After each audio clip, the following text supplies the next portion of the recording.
Dhanbad industries and commerce association के सभागार में वार्षिक आम सभा का आयोजन किया गया, जिसमें इंडस्ट्रीज को लीकेज का कोयला नहीं मिलने और कोयला चोरी का मामला छाया रहा। कार्यक्रम में मुख्य रूप से पूर्व सांसद पीएन सिंह, धनबाद विधायक राज सिन्हा, इंडस्ट्रीज एसोसिएशन के अध्यक्ष बीएन सिंह सहित इंडस्ट्री से जुड़े पदाधिकारी और दर्जनों उद्यमी उपस्थित हैं।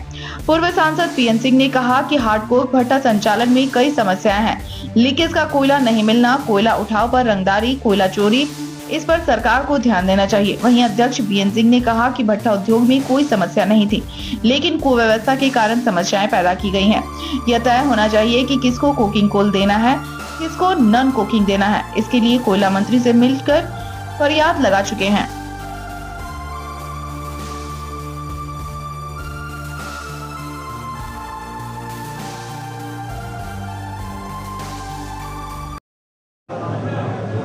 समस्या है, समस्या का समाधान, क्योंकि राष्ट्रीय स्तर पर आप जान रहे हैं कि भारत विकासशील देश है। विकास की प्रक्रिया लगातार चलती है। जो कमियां हैं उसको आगे के दिनों में धीरे धीरे पूरा करे, वह ध्यान सरकार का भी जाए और उन समस्याओं का समाधान करे। उसमें जनप्रतिनिधि अपनी भूमिका सहयोगी के रूप में उसको समाधान के लिए करें। इसके लिए इंडस्ट्रीज एसोसिएशन ने मूलभूत समस्याएं, जो नागरिक समस्याएं का जन समस्याएं, लेकिन इसके अलावे इनके हार्डकोक उद्योग है। हार्डकोक उद्योग में कौन कौन समस्या है, उसमें ज़्यादा कर जो बिंदु इनका है वह उठाव के समय, कोयला उठाव के समय रंगदारी, फिर जो प्रभाव पड़ता है इस हार्डकोक इंडस्ट्री पर कोयला के चोरी से, उसके बारे में उठाया है।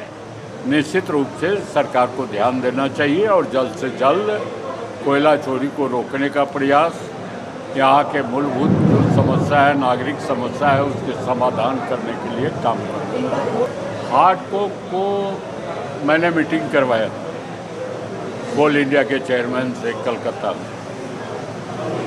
उन्होंने कुछ बिंदु कहा कि हार्डकोक का ई ऑक्शन पॉलिसी यह हो गया कोल इंडिया का। अब विशेष रूप से आपको क्यों चाहिए पुनः लीकेज कोल फिक्स प्राइस,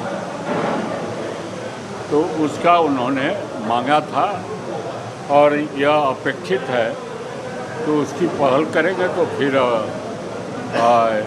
ये हमको पूर्व परंपरा के अनुसार नहीं, कि अगर हम लिंकेज कोल लेते हैं तो उसको फिक्स प्राइस में हम बेचेंगे, क्योंकि धनबाद की तो समस्या आप समझ रहे हैं कि धनबाद में जो ईमानदारी से काम करने वाले हैं उनके साथ विशेष रूप से समस्या है। जो चोरी का कोयला नहीं खरीदते हैं उनके लिए विशेष रूप से समस्या है। तो यह सब